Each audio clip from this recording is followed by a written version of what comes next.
விகிதாசார வரிகள் என்றால் என்ன? வருமானம் அல்லது சொத்தின் அளவு மாறினாலும் வரியின் விகிதம் மாறாமல் நிலையாக இருந்தால் அது விகிதாசார வரி எனப்படும். இது அனைத்து வரி செலுத்துவோர் மீதும் சமமான விகிதத்தில் சுமையே ஏற்றுகிறது. நலிவடைந்த அலகுகள் மூடப்படுவதை தடுப்பதில் பொதுத்துறை தலையீட்டின் ஒரு நன்மை என்ன? நலிவடைந்த தொழிற்சாலைகளை அரசு ஏற்று நடத்துவதன் மூலம் அங்கு பணிபுரியும் தொழிலாளர்களின் வேலைவாய்ப்பு உறுதி செய்யப்படுகிறது. இது மனித ஆற்றல் வீணாவதை தடுத்து சமூக பாதுகாப்பை வழங்குகிறது. நீர் மூலம் உரம் விநியோகிப்பதன் முதன்மை நன்மை என்ன? நீர் மூலம் உரம் விநியோகிப்பது ஃபர்டிகேஷன் உரங்கள் நேரடியாக வேர்களுக்கு செல்வதை உறுதி செய்து உரப்பயன்பாட்டு திறனை 25% முதல் 50% வரை அதிகரிக்கிறது. இது பயிர்களின் வளர்ச்சியைச் சீராக்கி அதிக விளைச்சலை தருகிறது. சுகாதாரத்துறையில் வரிகள் எதற்கு நிதியளிக்கின்றன? வரி வருவாயானது அரசு மருத்துவமனைகளை நிர்வகிக்கவும், புதிய நோய்களுக்கான மருத்துவ ஆராய்ச்சிகளை மேற்கொள்ளவும் மற்றும் தடுப்பூசி போன்ற சமூக சுகாதார திட்டங்களுக்கும் பயன்படுத்தப்படுகிறது. இது ஏழை எளிய மக்களுக்கு தரமான மருத்துவ வசதிகள் குறைந்த செலவில் கிடைக்க வழிவகை செய்கிறது. ஐக்கிய நாடுகள் சபையில் மனித வளர்ச்சி குறியீட்டை HDI அறிமுகப்படுத்தியவர் யார்? பாகிஸ்தானிய பொருளாதார நிபுணர் மெஹபூப் உல் ஹக் 1990ஆம் ஆண்டு ஐக்கிய நாடுகள் வளர்ச்சி திட்டத்திற்காக UNDP மனித வளர்ச்சி குறியீட்டை உருவாக்கினார். இது பொருளாதார வளர்ச்சியை வெறும் வருமானமாக மட்டும் பார்க்காமல் மக்களின் வாழ்க்கைத் தரத்தை அடிப்படையாகக் கொண்டு அளவிடுகிறது.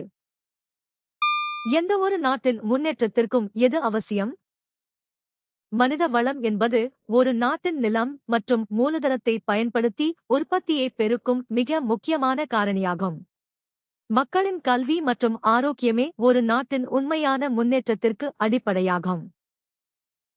கிபி 1053இல் கலிங்க வர்த்தகர்கள் வர்த்தகத்திற்காக என்ன கொண்டு வந்தனர்? கிபி 1053-இல் கலிங்க, தற்போதைய ஒடிசா வர்த்தகர்கள் தென்கிழக்கு ஆசிய நாடுகளுக்கு சிவப்பு நிற கல் அலங்கார பொருட்களை வர்த்தகத்திற்காக கொண்டு சென்றனர். இது பண்டைய கால கடல்வழி வர்த்தக தொடர்புகளுக்கு ஒரு சிறந்த சான்றாகும்.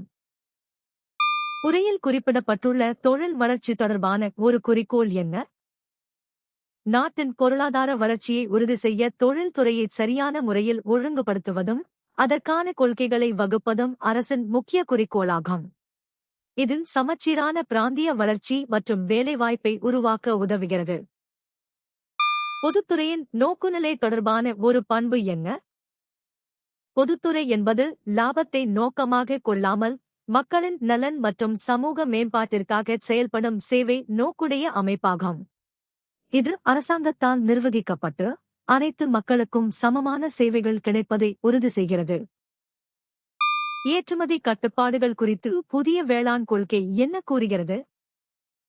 புதிய வேளாண் கொள்கை விவசாயிகளின் வருமானத்தை அதிகரிக்கவும், உலக சந்தையில் இந்திய பொருட்களை கொண்டு செல்லவும் கரிமா மற்றும் பதப்படுத்தப்பட்ட பொருட்களின் ஏற்றுமதி கட்டுப்பாடுகளை நீக்க பரிந்துரைக்கிறது.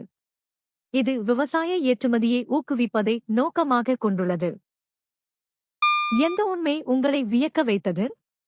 கீழே கமெண்ட் செய்யுங்கள். தினமும் புதிய தகவல்களுக்கு சந்தா செலுத்துங்கள்.